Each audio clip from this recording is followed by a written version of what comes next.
A 7-year-old boy lay in a hospital bed, his arms covered in third-degree burns.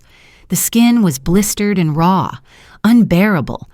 His mother stood in the doorway holding a medical bill with 6 digits at the bottom, more than their house was worth.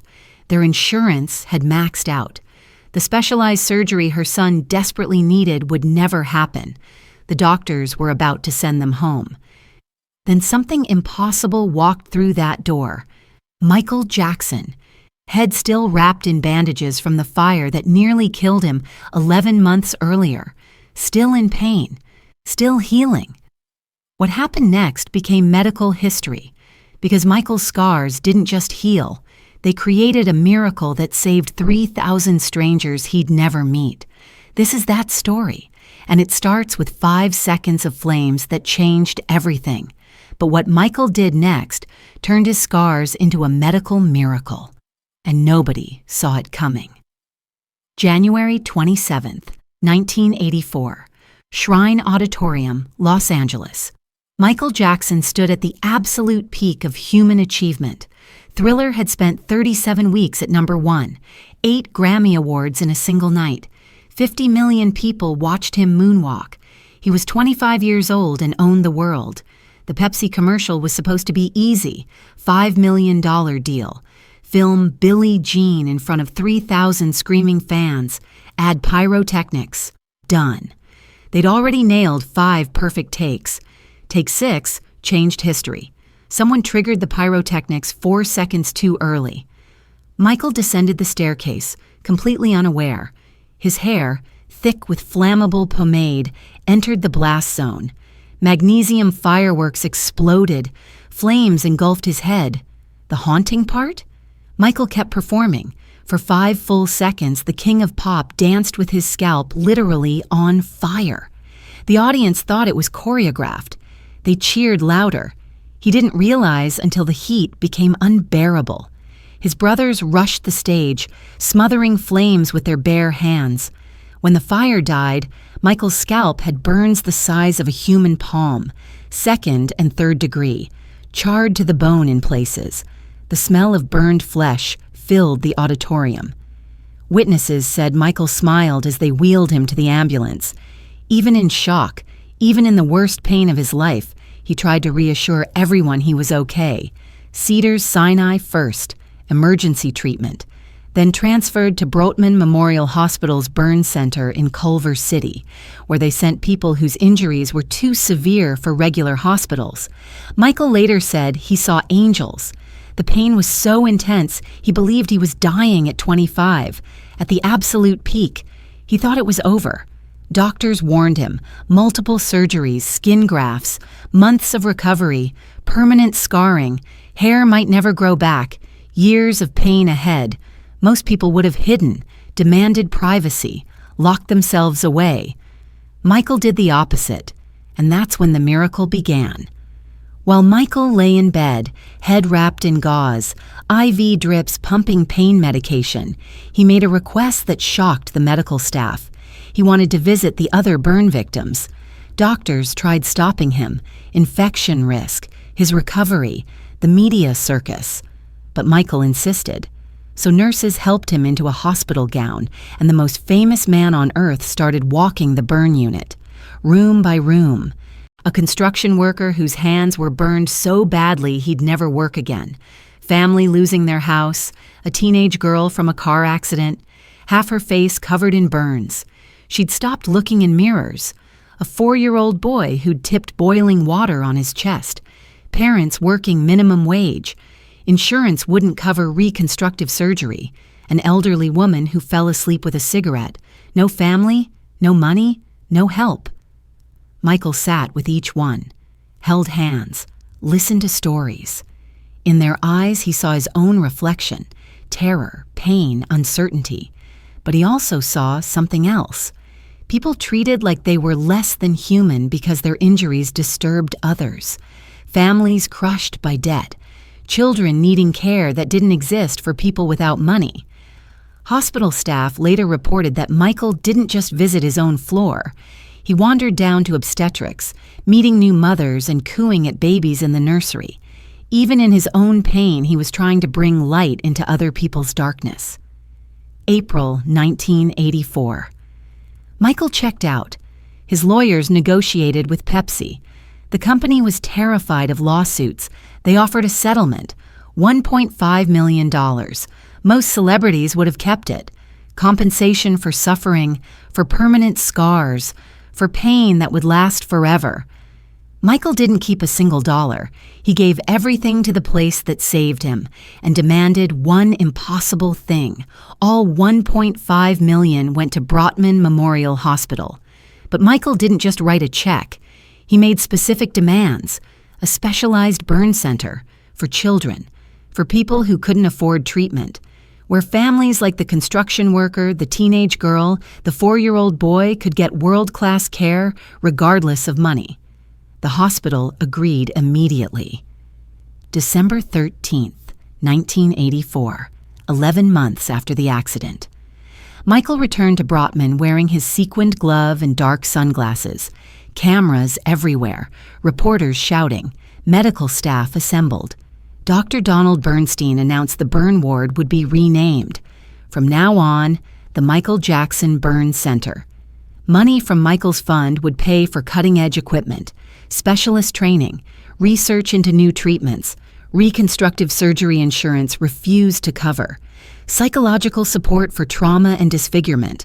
Michael's turn to speak. This man who commanded stadiums of 50,000, who recorded iconic vocals, who could have delivered a speech making worldwide headlines. He said 2 words: "Thank you." That's it. No grand speech. No publicity stunt. Just gratitude. But what happened after the cameras left tells you everything about who Michael really was. While reporters packed up their equipment, Michael slipped away from the ceremony. Security tried following, but he waved them off. He walked back into the burn unit alone. In one room, a teenage girl refused all visitors. Half her face bandaged from a car accident 3 months earlier. She wouldn't even let her own parents see her anymore. Michael knocked. No answer. He pushed the door open anyway. The girl turned her face to the wall when she saw him. Michael sat beside her bed, slowly unwrapped the scarf hiding his scalp, showed her the patches where hair would never grow back, the scars he'd spend the rest of his life covering up. He said something. Hospital staff never learned what. But 20 minutes later, that girl looked in a mirror for the first time in 3 months, and she smiled. Throughout 1985 and 1986, Michael visited regularly, sometimes announced, often not. Bags of toys for children, waiting rooms with terrified parents, teenagers convinced their scars meant life was over. He understood something most never grasp.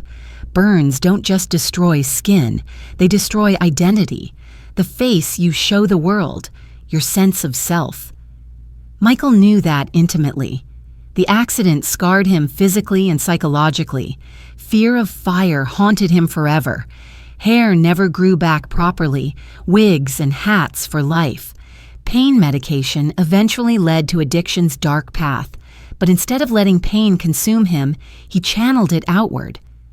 Then something most people never learned about happened, and it rewrote medical history. Remember that 7-year-old boy from the beginning, whose mother was giving up? He became one of the Michael Jackson Burn Center's first success stories. The specialized care that only existed because of Michael's donation, completely changed his future. Reconstructive surgeries worked. Physical therapy restored arm function. Psychological support helped him process trauma. Within 2 years, playing baseball. Scars faded to thin white lines. Without that center, he would have healed wrong. Skin contracted, lost mobility, maybe never fully extended his arms again. He was one of 3,000. The Michael Jackson Burn Center treated over 3,000 patients in its first 3 years. 3,000 lives transformed because one man refused to let suffering be meaningless. The center pioneered pediatric burn care techniques, trained specialists who spread across the country, published research advancing the entire field, created psychological support protocols that became nationwide standard practice. children from house fires, workers from industrial accidents, abuse victims, people in wrong place, wrong time when tragedy struck. But here's the heartbreaking turn nobody talks about. August 1987, just 3 years after opening, the Michael Jackson Burn Center closed. The hospital ran out of money. The specialized unit that saved thousands couldn't keep its doors open. Michael had given everything he could. The healthcare system had other priorities. Yet even in brief existence, impact rippled outward. Doctors trained there spread nationwide. Techniques became standard practice. The compassion Michael insisted on, treating burn victims with dignity regardless of ability to pay, inspired a generation of medical professionals. Michael Jackson's hair caught fire for 5 seconds on January 27, 1984. 5 seconds that gave him pain he'd carry until death in 2009. But those 5 seconds also gave him something else. Understanding of suffering most celebrities never experience. Instead of hiding it, instead of letting it destroy him, he turned it into hope for thousands of strangers he'd never meet, and the impact lives on in ways we'll never fully know. The construction worker who learned to use his hands again, the teenage girl who finally looked in a mirror, the 4-year-old who grew up without deformity, 3,000 stories of survival that would never have happened without Michael's decision to turn his pain into someone else's hope. Medical journals from that era documented breakthrough treatments developed at the center. Doctors trained there became leaders in burn care nationwide. Psychological protocols pioneered there became standard practice in hospitals across America.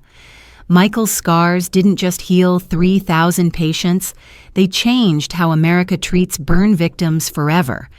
Think about your last real hurt. Did that pain make you more compassionate? Or did it make you close off? Michael chose compassion when he could have chosen bitterness, generosity when he could have chosen wealth, visibility when he could have chosen privacy. Michael Jackson's scars created a miracle for thousands. 3,000 patients treated, hundreds of doctors trained, decades of research advanced, because one man decided his worst day should become someone else's hope. The flames left permanent scars on his scalp, but they also left something more permanent, proof that our deepest wounds can become our greatest gifts if we're brave enough to turn our pain into someone else's healing. That's not celebrity philanthropy, that's immortality. If this story changed how you see pain and purpose, like and share it. Someone needs to hear it today.